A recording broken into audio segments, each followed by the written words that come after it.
L'intérêt pour nous, c'est de vraiment montrer que le circuit court est possible. Les propriétaires privés sont aussi des gens qui ont beaucoup de petites parcelles parfois, où il n'y a pas beaucoup de bois qui va sortir, la vente ne va pas forcément être simple. Là, l'idée, c'était vraiment de montrer les différentes étapes d'un chantier forestier. C'est pas le chantier classique qu'on verra partout, mais quand même, ça reconnecte les gens.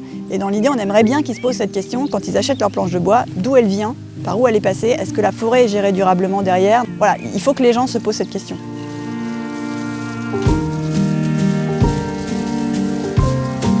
Nous sommes en forêt domaniale de Roumare, à côté d'un arboretum qui a été planté dans les années 70 pour suivre la pollution atmosphérique sur les arbres. On a commencé à le suivre pour les effets du changement climatique. Et aujourd'hui, malheureusement, on se rend compte qu'il y a beaucoup de mortalité. Il y a des essences qui ont complètement disparu. Et donc, on a dû le fermer au public parce qu'il y avait une dangerosité trop importante pour les gens.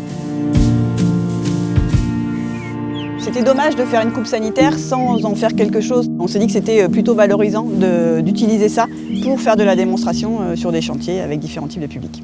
Vous savez que vous devez avoir ça entre les mains.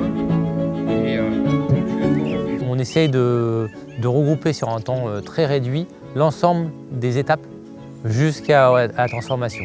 On va commencer par effectivement l'abattage des arbres, notamment les arbres dangereux ou secs.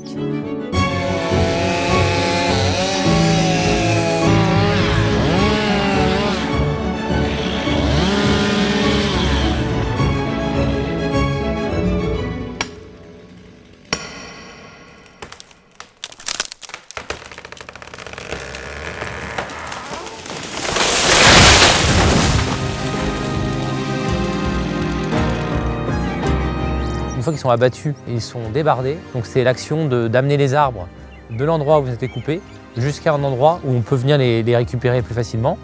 Le sol, c'est la richesse qui va faire que les arbres vont pousser plus ou moins bien. Et pour ça, il ne faut pas qu'ils soient tassés. On a deux méthodes de débardage, le cheval ou l'engin mécanique. Les deux sont généralement complémentaires. Sur les engins mécaniques de débardage, on a commencé à grossir la taille des pneus pour avoir une pression au sol plus limitée finalement et augmenter le nombre d'essieux. Le cheval tasse un peu moins le sol que l'engin mécanique, donc il y a des solutions aussi pour garder un sol fonctionnel.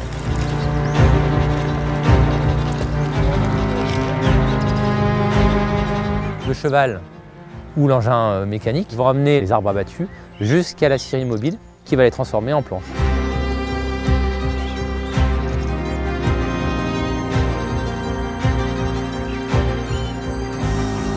Nous, on voulait aussi, par cette opération-là, vraiment reconnecter les gens à la forêt, à ce chantier. C'est pas juste l'arbre qui tombe, c'est aussi la planche dont on va se servir qui sort en bout de chaîne.